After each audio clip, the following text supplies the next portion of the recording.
রাজশাহী বিশ্ববিদ্যালয়ে গতকাল মধ্যরাতে ছাত্রলীগের দুপক্ষের সংঘর্ষে অন্তত ৫ জন আহত হয়েছে। তবে এতে শঙ্কিত হয়ে পড়েছে প্রথম বর্ষে ভর্তিচ্ছুর সহ সাধারণ শিক্ষার্থীরা। এদিকে এই ঘটনায় জরুরি বৈঠক করেছে বিশ্ববিদ্যালয়ের প্রশাসন। রাজশাহী থেকে আরও জানাচ্ছেন গোলাম রাব্বানী, ক্যামেরায় মাহফুজ রুবেল।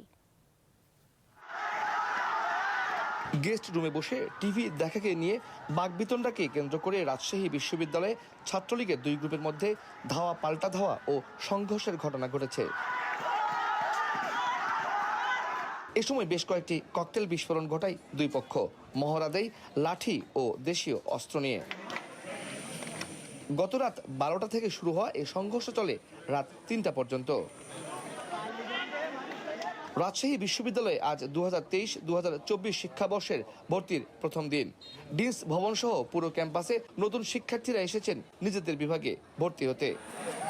পাবলিক বিশ্ববিদ্যালয়গুলোতে যখন বিভিন্ন রাজনৈতিক অথবা অন্য কোনো কারণে স্বার্থান্বেষী মহল যদি এখানে লেখাপড়ার বাইরে ঝগড়াঝাটি মারামারি করে, তাহলে আমরা আতঙ্ক বোধ করি।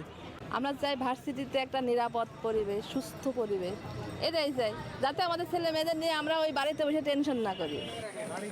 কিন্তু গেল রাতে ছাত্রলীগের দুই পক্ষের সংঘর্ষ শঙ্কায় ফেলেছে অভিভাবক আর এই শিক্ষার্থীদের। তবে বিশ্ববিদ্যালয়ের প্রশাসন বলছে এটা কোনোভাবেই কাম্য নয়। বিশ্ববিদ্যালয়ের সুষ্ঠু পরিবেশ বজায় রাখতে সব ধরনের ব্যবস্থা গ্রহণ করা হয়েছে। সংগঠনের দুইটা গ্রুপে যে পরিবেশ সেটা বর্তমানে শান্ত আছে। আমরা চেষ্টা করছি যেন আর কোনো বড় ধরনের কোনো অনাকাঙ্ক্ষিত ঘটনা না ঘটে, সেই কারণে আমরা অবস্থান করছি এবং চেষ্টা করছি যেন দুই গ্রুপে যেন শান্ত থাকে এবং বিশ্ববিদ্যালয়ের এই পূর্ণ অবস্থান বজায় রাখে। এটা হলো আমাদের কাম্য এখন পর্যন্ত। এর ভিতরে পরিবেশ খুবই ঠান্ডা আছে, কারণ আমরা হল প্রশাসন ভিতরে ছাত্রদের সাথে, সাধারণ শিক্ষার্থী এবং যারা সংগঠনের শিক্ষার্থী তাদের সাথে আমরা কথা বলেছি এবং তাদেরকে শান্ত থাকার নির্দেশ আমরা দিয়েছি।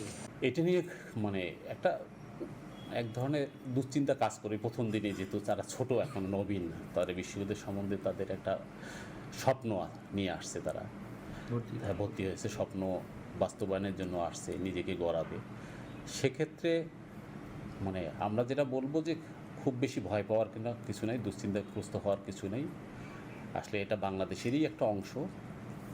তা আমরা সর্বোপরি বিশ্ববিদ্যালয়ের পরিবেশ ভালো রাখার জন্য আপ্রাণ চেষ্টা করব এবং আমাদের এই ব্যাপারে আন্তরিকতার অভাব থাকবে না। আশা করছি যে কয়েকদিনের মধ্যে এটা হয়তো স্বাভাবিক পরিবেশ আগের মতো বিরাজ করবে। এদিকে এই ঘটনায় ছাত্রলীগ সভাপতির দাবি, গেল রাতে বহিরাগতদের নিয়ে ছাত্রলীগের একাংশ ওই আক্রমণের ঘটনা ঘটায়। কালকে হল গেস্ট রুম কক্ষে বসা নিয়ে ছাত্রলীগের আমাদের কিছু ছেলেপেলে সংগঠনে কাজ করছিল।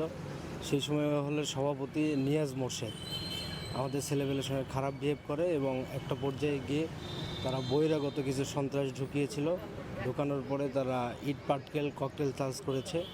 আমরা বিশ্ববিদ্যালয়ের প্রশাসন এবং রাজশাহী মেট্রোপলিটন পুলিশ তাদের সঙ্গে কথা বলে তারা আমাদেরকে আশ্বস্ত করেছে এবং সাথে সাথে আমরা স্যারদের অনুরোধে বিশ্ববিদ্যালয়ের পরিবেশ যেন স্বাভাবিক থাকে।